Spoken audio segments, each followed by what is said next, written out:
Hello and good afternoon, everyone. Welcome to Brewing Live, the daily community service of the Cup Coffee Republic that fills your digital cup with great stuff that matters because you and your life matters to us. I hope you're having a great lunch this 12 noon, and thank you of course for joining me here. The Cup Coffee Republic is the home of professional certified CACC life coaches and the coaching hub of Life Coach Philippines. We are located inside Pioneer Center compound along Pioneer Road, corner Brixton and United Streets, Capitolia, Pasig City, and our operation hours is from 10 a.m. to 10 p.m. So that's from Sundays to Thursdays. So each live cast for this month of July will focus on the vegan shift so that you can advance in choosing a way of life that is not only healthy but promotes love and safety for humans and animals too. And today's episode is 747. So ang dami na po nating topics no that we have been sharing with you here in the Cup Brewing Live.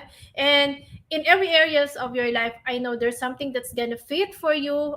You will find a connective topic that for whatever you're going through. So check out our page at the Cup Coffee Republic. And for today, our live streaming is dubbed as vegan shift eating for the environment. So, ano bang ibig sabihin ng eating for the environment? So, I'm gonna be talking to you about it.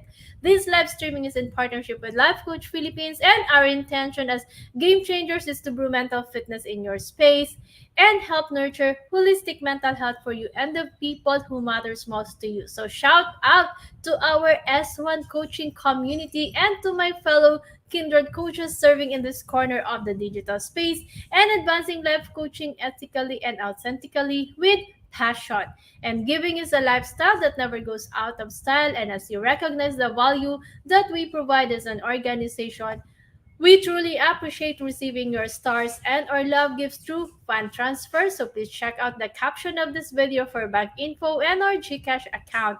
And we exist to help clients experience healing and breakthrough by providing a safe space for inspiration to begin with a cup of coffee and for transformation to happen through the platform of life coaching. So kung ano po yung ginagawa namin, at sa DCAP, hindi po tayo kami nagbebenta ng kape, but we are helping transform lives at yun po yung madalas na ginagawa. So that's our difference with other coffee shops that you encounter. We are more than your traditional cafe that serves your favorite and classic comfort food like sausage platter, waffles, bagels, cakes, milkshakes, and coffee-based drinks. We help individuals to make a therapeutic lifestyle change with our line of plant-based meal, natural fruit juices, keto products, sugar replacement, and insulin organic wine and tea. The Cup Coffee Republic is also the exclusive distributor of David's Faith Insulin Wine and Tea in the area of Mandaluyong and Parañaque, and our hashtag Save One campaign against diabetes is ongoing. So we are inviting you to join us as resellers and brand ambassadors to help raise awareness of sugar regulator products to help fight the debilitating symptoms and effects of diabetes. So please check out our FB page for the menu of the Sumptus meal and refreshing drinks or connect with Coach Rezzhel through 0917-586-1661 to partner with the Cup Coffee Republic in advancing health and wellness in your space. And if you just joined us in, welcome and thank you for being here. I'm being joined by Coach Sean, my better half, so thank you so much. So tag along your friends as well. And if you're watching this on a replay, do not forget to comment hashtag replay. And hello, Coach Nords. Thank you so much for being here as well. And you can also circulate the link of this video to invite your friends to watch with you. You may also tag them in the comment below and give them some shout out, thumbs up, encouragement, motivation, and best, just acknowledge and express gratitude. And as for me, let me give my shout out to fellow mental model collectors inside Bill Learning Society by Master Coach A. And if you're one person who desires to experience transformation in areas of health, wealth, and relationship, then I invite you to join us inside Bill Learning Society as one of the mental model collectors with full access pass to the monthly mental model masterclass of Master Coach A that is exclusive for Bill Learning Society members only. And Bill Learning Society is the tent maker of Bill Learning Homes for mental fitness And on top of the food and beverage discount we enjoy from the Cup Coffee Republic, mental model collectors also benefit from a 90-minute free coaching session with senior coaches from Life Coach Philippines. So it's a very big value when you join us inside because you are not just supporting the passion project of Master Coach A to have a state-of-the-art mental health facility in the country, but you are also learning, joining us as mental models. Maganda po kasi na naiintindihan natin ang ating mga mental maps para alam natin kung paano tayo nagre-respond in every opportunities of or obstacles that comes our way. So if you want more information and registration assistance, please connect with Coach Rezzhel through 0917-586-1661. And we're now diving into today's conversation. So it's vegan shift, eating for the environment. So tag your friends, forward this video link, and invite others to join our conversation on radical healing. For those of you joining us for the first time, welcome of course to our space. This is our digital space, but if you want a physical location, do not forget to visit us at the Coffee Republic. I'm Life Coach Joya. I'm a certified CACC life and mental health coach. I'm a public speaker, a mental model collector, a master builder apprentice, founder and creator of a women's epiphany coaching community where I help women inspire them to work on themselves and find self-fidelity. So, as a relationship coach, what I do is I help restore fidelity in oneself so they see their value to be able to love and live again. So, yun po yung aking ginagawa. And if you're connecting with what I do, let's have a conversation. You can send me a message. And if you're watching this on a replay, comment hashtag replay and send us a message if you wish to connect with any of the points that resonates with you. You can also find the YouTube link where you can watch the replay of all our episodes in this video in the caption. Of course, you can see that on the caption, and follow and subscribe to the channel so you will be notified when new learning videos becomes available. So vegan shift, eating for the environment. So what does it really mean? You know, food consumption is associated with various environmental impacts and consumers' food choices which represent important environmental decisions. So ano man yung kinakain natin, may impact siya sa environment.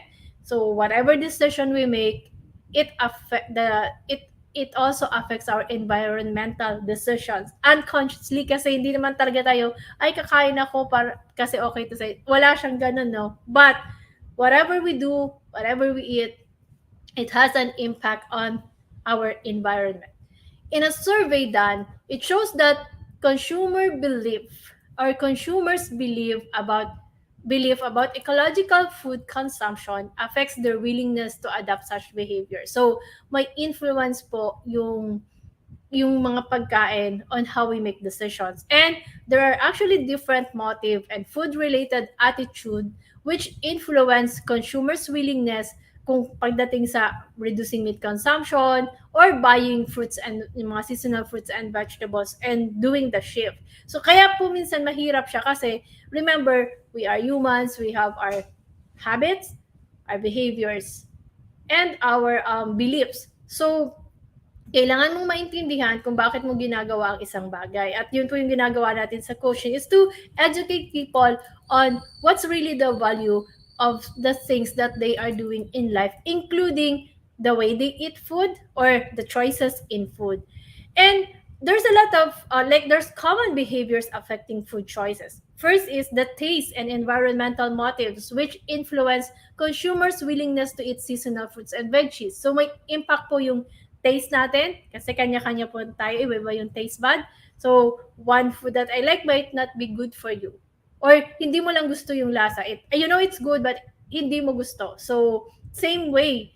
Kasi may kanya-kanya tayong quirkiness when it comes to eating food. So, hindi po madali ang pag-shift. And of course, the preparedness to reduce like meat consumption is of course influenced by health and ethical motives. So, meron din na people doing the shift because they know that it's good for their health, or others kasi ethical, like the case of those na pure vegans, yung talagang wala ng any animal product consumption, even eggs, hindi na sila kumakain. It's more on the ethical perspective. So, choice pa din talaga siya. It's a decision that you make. And those who prefer natural foods, who are willing to adopt ecological food consumption patterns. So, nakikita nila yung value kung bakit kailangan nilang mag-shift. So, kanya-kanya po siya ng impact and kanya-kanya siyang reason kung bakit nagde-decide tayo to do a shift in food. In our case kasi, like, when we went into life coaching, since life coaching is self-correcting, nakikita mo yung impact ng mga ginagawa mo, even in the food intake, nakikita mo, ay, teka lang, ito yung mga madalas kong kinakain. Why? So, nakukuha mo kung ano yung triggers, bakit hinahanap mo tong food na to, bakit gusto. So, nagkaroon ng impact on our life. So, when we started our journey in coaching, dumating din kami sa point na nag-ano kami, nag-shift din sa food namin. So, we started going on veggies. Kumakain pa po din kami ng meat. But now, it's a good thing that we started before the pandemic hit, nakapag-shift kami. So, madali sa amin yung hindi kumain ng meat. Wala na nga po yung pork sa menu namin eh. So, it's a great help, no, when you are doing the shift. Kasi may preparation siya. And of course, it's intentional. So, ganun po. Hello, KG. Thank you for joining. So, ayun po yung mga behaviors and habits that we have that affects how we make a choice to do the shift in our food. So, kaya po siya eating for the environment because you're making a decision to eat the food that is good for the environment. So, ano po ba kasi yung influences that contribute to a person's food choices? One is the individual factors. Like, yung knowledge mo, alam mo, ito, sa personal taste, yung preference mo, yung mood, your hunger level, yung health status, and special diet requirements. So, yun yung sa individual factors that affects you. So, yung knowledge, ito yung alam ko masarap to. Yung personal taste, gusto ko to. It appeals to my palate. And, syempre, yung mood mo, kaya di ba meron mga tayong tinatawag na stress eating kasi depende sa mood. And meron din tayong hunger level. Gaano ka ba kagutom? Yan. So, mga tinuturo din namin yan sa life coaching. And of course, your health, kung affected na yung health mo with the food you eat, nag-shift ka. Special diet requirements, kung talagang may special, like may sickness ka na, eto mga, halimbawa, may allergy ka sa peanuts, hindi yan pwede. So, may mga diet requirements. And of course, ethnicity, your background, ano yung origin mo. Like, for Bicolanos, it's more on coconut. So, may gata madalas yung pagkain.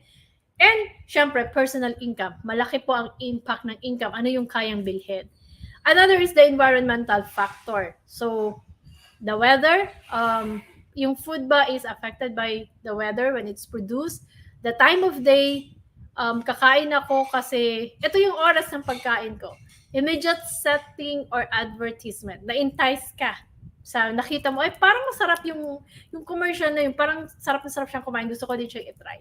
So that's the environmental. And of course, the indirect factors. This is outside of one's control, like government policies. For example, naalala niyo ba yung moment na parang bawal nang bumili ng a certain kind of fish? Like mga imported fish na sa market like the pampano and all. Or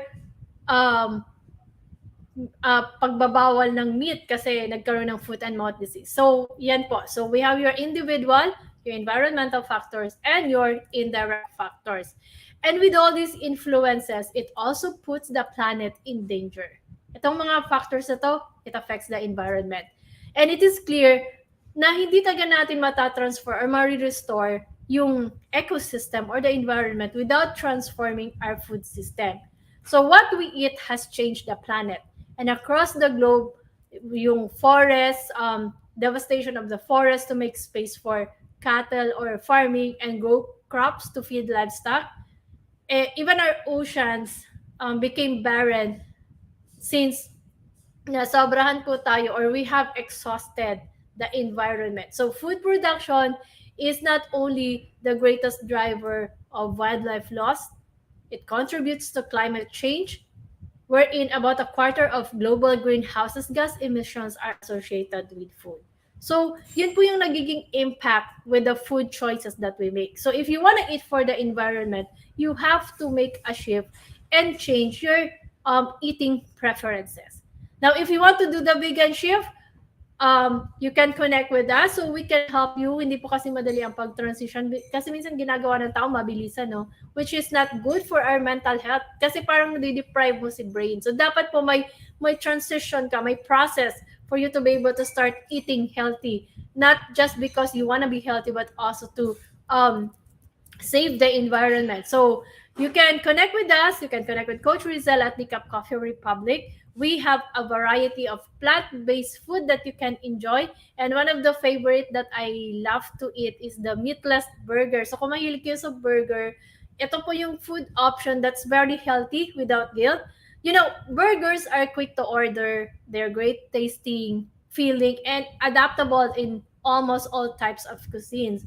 Unfortunately, yung mga burgers, they are high-calorie food and can also be high in dietary cholesterol and saturated fat. But with the vegan burger or the meatless burger that we have at DCAP, wala yung portion na yun, wala yung high-calorie food at wala din yung dietary cholesterol and saturated fat na madalas meron sa burger.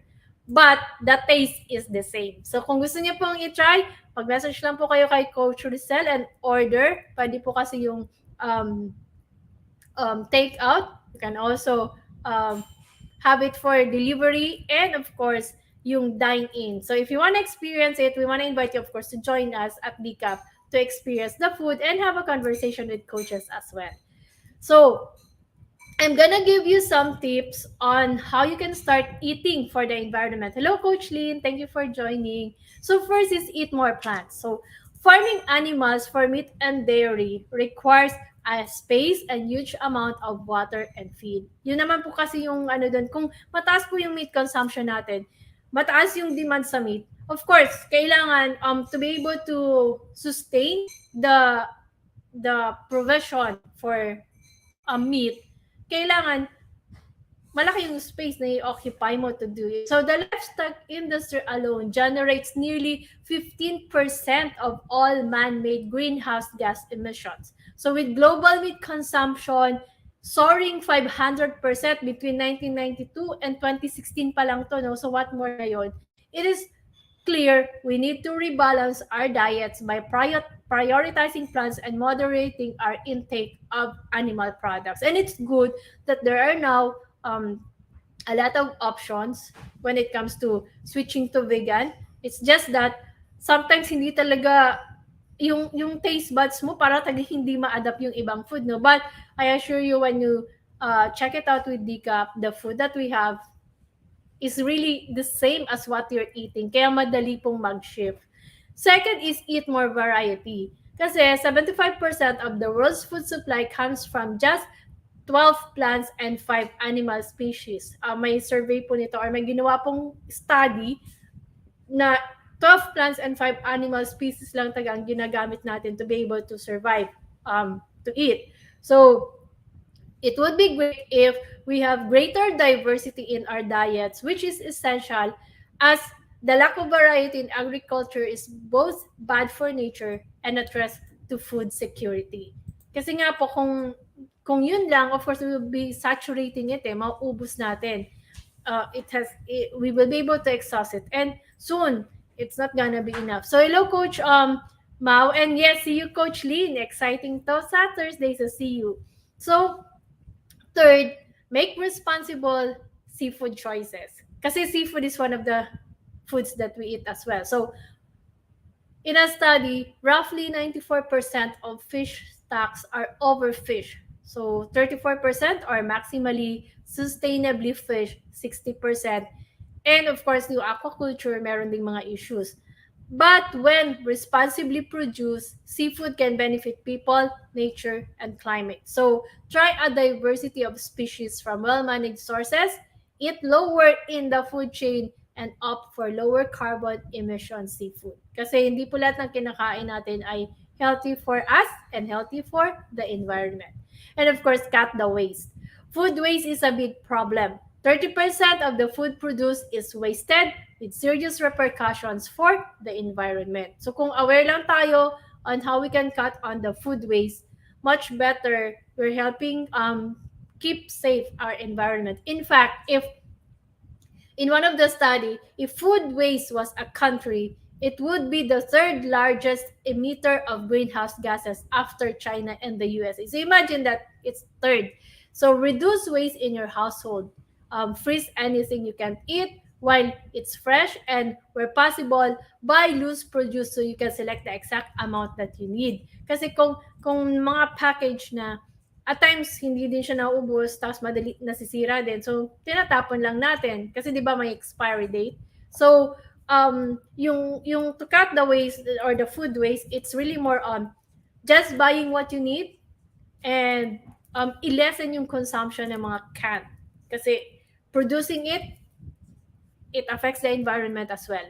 Yung pag-produce noon, yung canning, may mga nare-release siyang toxins in the environment in the production process. The best, of course, is grow your own food. What's better than fresh, homegrown produce straight from the garden? As well as being healthy. Kaya di ba nung pandemic na uso yung mga plantitas, and so nakikita natin na nag-hydroponics din and meron din mga urban garden wherein kahit nasa paso lang nakakapagtanim na ng gulay. So they have their own harvest. Kasi pang consumption mo lang naman, hindi mo naman ibibenta. So, di ba? It's a great help as well sa budget and of course, saving the environment. And another is look for products containing RSPO certified palm oil. Yung mga oils din na ginagamit natin. RSPO is an internationally recognized certification standard for sustainable palm oil. So, isang organization po ito. So, yung unsustainable palm oil is responsible for large-scale deforestation. Yung mga oils na ginagamit natin, isa din siya. So, putting wildlife like the orangutans and tiger under threat, as well as contributing to greenhouse gas emissions and increasing the risk of climate change. So, lahat po taga ng ginagamit natin sa food, even the oils, affects, kasi pinuproduce po siya, hindi naman siya out of nowhere. So, yung mga nabibili natin na in cans, like the olive oils, etc., pinuproduce pa din siya. And it emits or it contributes to the emission of greenhouse gases. So, when you reject palm oil altogether, may alternatives din na pwede tayong gamitin.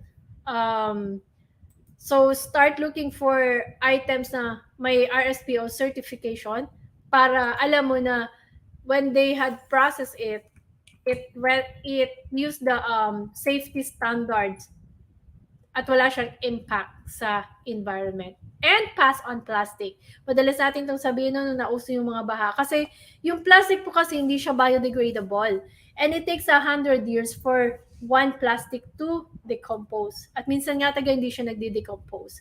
So pag nakikita mo ngayon, di ba, even the whales o yung mga animals on seas are affected, na nakikita mo na minsan na-entangle na yung mga plastics or na ano na sa tiyan nila. So, plastic has infiltrated our natural world and even our diet. So, what you can do is bring a reusable bag when you shop. Ito yung ginagawa namin to pag nag-grocery kami, may bags na talaga kami. And offer packaging na free fruit and vegetable where possible. So, sa ibang country, madali, nagagawa talaga nito kasi strict yung implementation. Like, I think, Netherlands, I think, or yung country na pag bibili ka ng meat, you bring your own container kung gusto mo siyang ilagay sa container. Hindi na taga nila pinaplastic. So, it's something that they are adapting, and I wish one day we could also adapt it here in the country. Yun talaga naka-strict implementation kasi pag hindi talaga sumusunod ang tao yun eh. So, yun po. And of course, finally, eat what's in season. So, when possible, try to include seasonal produce from your local farm shop or greengrocer in your diet, as well as supporting your local economy. You might get to know local producers and get tips on how to prepare seasonal food. Remember, the world spends about $1 million per minute to subsidize existing food systems, distorting markets, impeding change, and damaging human and environmental health. So be an advocate in your own social circles. Use your social media platforms to share informations, recipes, ideas, and inspiration. So lastly, form networks, start projects, raise your voice. And that is what we're doing here. We are raising our voice, teaching you the value of really doing the vegan shift so that we can start, of course, saving ourselves, being healthy, um, physically, mentally, kasi may mga pagkain pong tumatama sa ating mental health or lalo nagde-deteriorate ang ating mental health.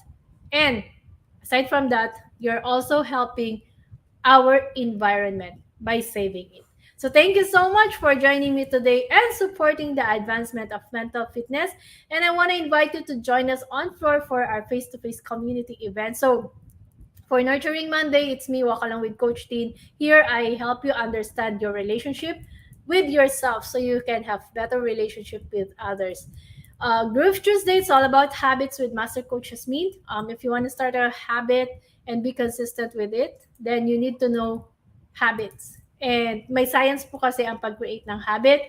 Purpose Wednesday, away in the day with Coach Rezzhel to help you start working on your purpose. Clear na ba siya sa'yo? Hindi pa? Or hindi mo alam kung paano i-pursue yung purpose? Then, it's Purpose Wednesday. And Strengthening Coach, Thursday, Coaching for the Soul with Master Coach A, where Master Coach A helps us understand ourselves better through our actions, responses, and our thinking. Kasi minsan, dun po tayo na didiscarrel, na didisconnect when we are not able to respond properly. Kasi hindi din natin ma-manage yung sarili natin. So it's about the human psyche. And Fab Saturday, Open Mic with Coach Orville, wherein all you have to do is to express yourself. You sing.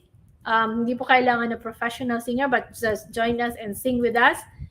Or play the instruments that we have over at the CACC. And of course, do your spoken words or poetry. And if you're interested to become a professional service provider, either as a life coach or mental health coach like us, please connect with Coach Rezzhel at 0917-586-1661 to know more about the Actively Co-Create Life Coach Certification Program by Master Coach A. We are now accepting application for mental health certification and internship program with limited slots. So make sure you make the reservation with Coach Rezzhel. And we have our upcoming face-to-face certification this August. I think it's August 12, 19, and 26. So just connect with Coach Rezzhel to enroll. So, and join us in the profession. So, veganism is a lifestyle, and we choose to stay cruel-free and sustainable in our product choices, not only in food, but in what touches our skin. So, join us back tomorrow, same time, same digital space for episode 748, Pamper Me Vegan by Coach Marife Garfield. I'm Life Coach Joya, mentally fit to serve in behalf of Life Coach Philippines. This is us in the Philippines. Love bomb, boom. See you.